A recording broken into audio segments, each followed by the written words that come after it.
Bonjour à tous, bienvenue dans ce Morning Vest, on est le 20 mars 2024 et tout de suite on commence avec les plans sur les indices américains avec le S&P 500. En daily, on peut voir qu'on est toujours dans une belle tendance haussière, on a fait un beau rebond, par contre on n'a toujours pas cassé les précédents plus hauts, donc on est vraiment bloqué un petit peu là-dessus pour le moment. On voit que ça pousse quand même, on n'avait pas cassé les précédents plus bas, on est vraiment entre ces deux zones ici, entre les plus bas et les plus hauts. En 4 heures, on est toujours dans ce canal haussier. On peut voir qu'on a réussi à faire un plus haut qui est plus haut que le précédent, un plus bas qui est plus haut que le précédent. Cependant, vraiment pour vraiment repartir dans une belle dynamique haussière, je pense que comme on a vu tout à l'heure, il faut vraiment qu'on casse les précédents plus hauts qui sont ici. Et puis là, on sera vraiment fixé. Parce que même si on n'arrive par ici, potentiellement, ça peut redescendre. Mais quand même, on est dans une belle dynamique haussière. On est au-dessus des moyennes mobiles. En 1 heure, et pour mon plan, ici, on peut voir qu'on est dans un flux qui est haussier, au-dessus des moyennes mobiles, mais il ne faut pas oublier qu'on est quand même dans une petite phase d'accumulation, comme on a vu tout à l'heure en daily, entre le plus haut et le plus bas. On peut voir, suite au croisement à répétition des moyennes mobiles, qu'on est plutôt dans une phase d'accumulation pour le moment. Cependant, moi, ce que je vais privilégier pour aujourd'hui, ce serait de faire des achats. J'ai quand même une préférence pour faire des achats et des achats sur repli dans l'idéal. Donc, pour mes scénarios acheteurs, ce serait que le prix revienne rechercher un petit peu cette zone de polarité qu'on a ici qui converge avec le bas du canal et le 61,8 de tout ce dernier mouvement haussier. Et en cas de rebond un petit peu plus important et franchissement à la hausse de cette résistance et des précédents plus hauts, je pourrais continuer de payer dans le flux. Bien sûr, il faut faire attention puisque on a des précédents plus hauts qui sont juste ici. Pas qu'on se fasse avoir avec une fausse cassure. Mais voilà, je pense que je resterai systématique. Et en cas de franchissement par le haut, je continuerai de payer. Et pour mon plan vendeur, ce serait que si le prix revient dans cette zone de polarité qui casse le 61,8 par le bas et le bas du canal également, je pourrais tenter une vente jusqu'au 100%. Voilà pour le S&P 500. Le Dow Jones, cette fois-ci en daily, on peut voir qu'il a réussi à s'extirper de ces deux moyennes mobiles où il était bloqué à l'intérieur. Il a fait un joli rebond lors de la session de la veille et actuellement, on ne fait toujours pas de nouveau plus haut. On peut le voir, c'est matérialisé avec cette zone de résistance qui est ici. Mais pour le moment, on repart quand même dans une dynamique qui est haussière. Bien sûr, il faudrait confirmer ça en faisant un nouveau plus haut. En 4 heures, on n'a pas grand chose à ajouter. On est toujours bloqué entre cette zone de résistance et cette zone support qu'on voit ici. On voit qu'on vient toucher la zone de résistance, on mèche, on repart dans la zone support, on vient la toucher, ça mèche et on vient vraiment naviguer entre cette zone de résistance et ce niveau support.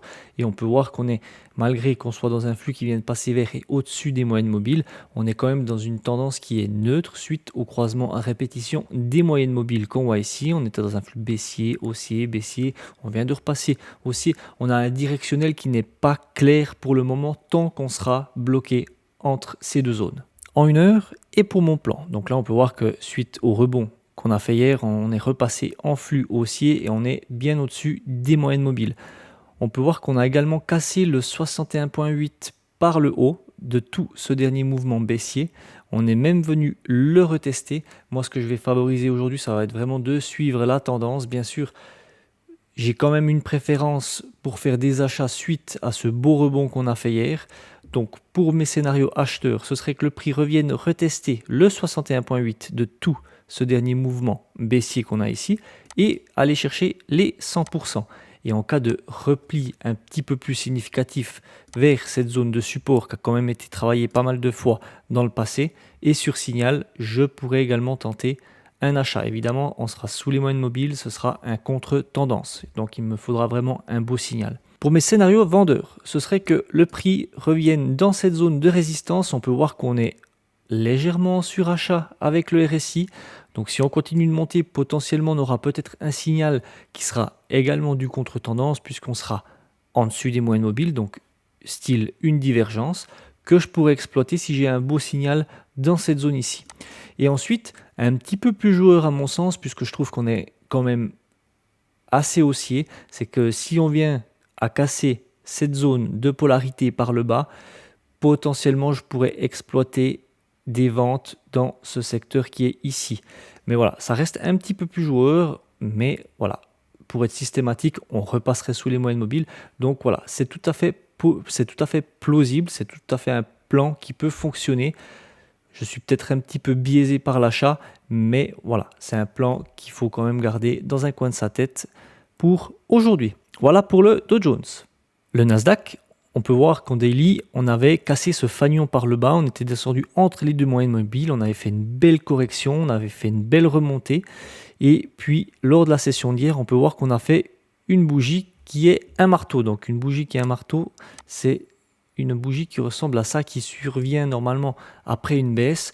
Et on peut voir qu'elle a une longue mèche qui montre la belle pression acheteuse qu'on a eue lors de cette session. Parce qu'on est quand même venu rechercher les précédents plus bas, mais les acheteurs n'étaient pas d'accord et on a finalement sorti des moyennes mobiles. On est actuellement au-dessus et on n'a toujours pas réintégré, enfin c'est pas le but de réintégrer, mais on n'a pas réintégré ce fanion, on est toujours en dessous, mais on est toujours dans une belle dynamique qui est haussière, on sent qu'on a envie de pousser. En 4 heures, on peut voir qu'on est toujours dans un flux qui est baissier, on est bloqué entre les deux moyennes mobiles. J'ai tracé cette droite de tendance qui est plutôt descendante, mais qui a été cassée lors de la journée d'hier et qui a été parfaitement repullbackée. Donc à voir aujourd'hui, qu'est-ce que ça va donner? On a quand même les moyennes mobiles qui sont orientées à l'horizontale, ce qui signifie un manque de directionnel pour la direction future de où va se situer le Nasdaq. Et on est quand même toujours bloqué sous cette ancienne résistance qu'on avait vue par le passé.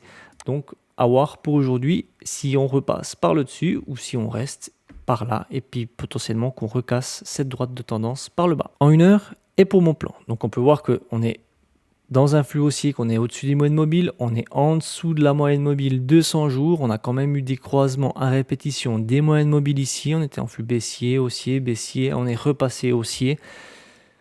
C'est un flux qui n'est pas très propre pour moi. Il n'y a pas si je mets un Fibonacci de tout ce dernier mouvement haussier qu'on a ici, on peut voir qu'on avait cassé le 61.8, mais qu'on a été rebloqué par ce niveau support. On a violemment réintégré. Donc ce 61.8, je vais plus trop le prendre en considération.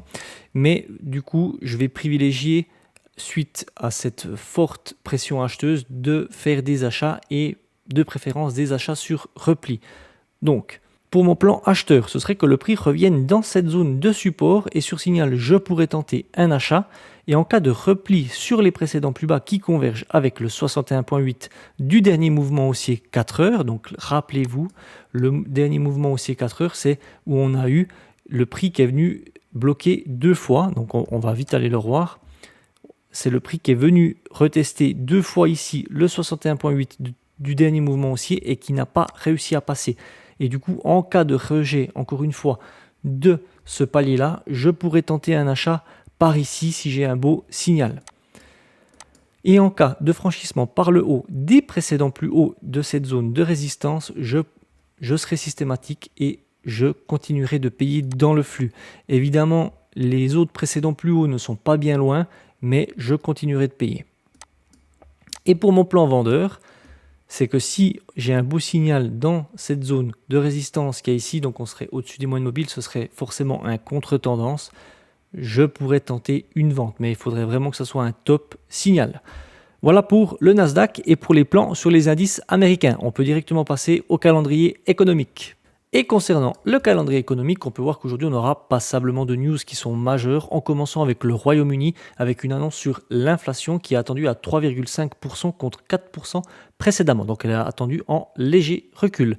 Suivi du côté Europe avec un discours de la présidente de la BCE qui sera suivi par 2 autres discours d'autres membres de la BCE, mais le focus se fera aujourd'hui aux États-Unis avec une annonce particulièrement importante. On va commencer avec un communiqué du FOMC qui sera suivi de tout près avec la décision de la Fed sur les taux d'intérêt qui sont attendus sans changement à 5,5%.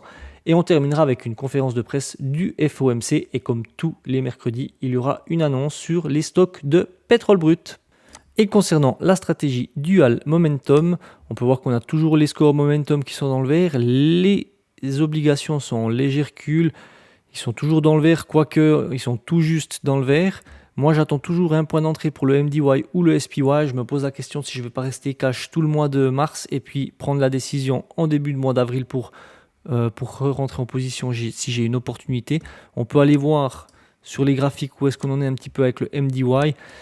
J'étais pas trop chaud de rentrer malgré qu'on ait frôlé la moyenne mobile, surtout qu'on a aujourd'hui une annonce importante sur les taux d'intérêt de la part de la Fed, donc il peut y avoir passablement de volatilité. On peut voir qu'on est quand même dans une pente descendante, à voir si on vient la casser par le haut.